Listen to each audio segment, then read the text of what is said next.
Welcome back to CodeCraft by Mac. In the last video, we learned about sets in Python, a collection of unique items. Today, we are moving into one of the most common data types in any programming language, that is strings in Python. A string is simply a sequence of characters enclosed in a single or double quotes. Strings can be created using single quotes, double quotes, triple quotes for multi-line text. We can access individual characters using indexes. Indexes start from 0.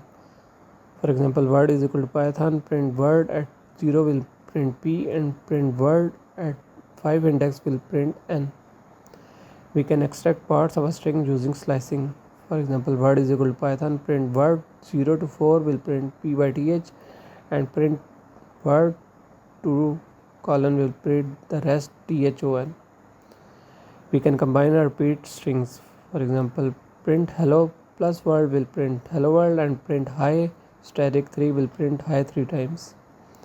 Strings come with many built-in methods such as .lore, .upper, .stripe will remove the spaces, .replace ab will replace letters. We can search inside strings with Python in-text and .findWord, index of the word, .count a number of times it appears.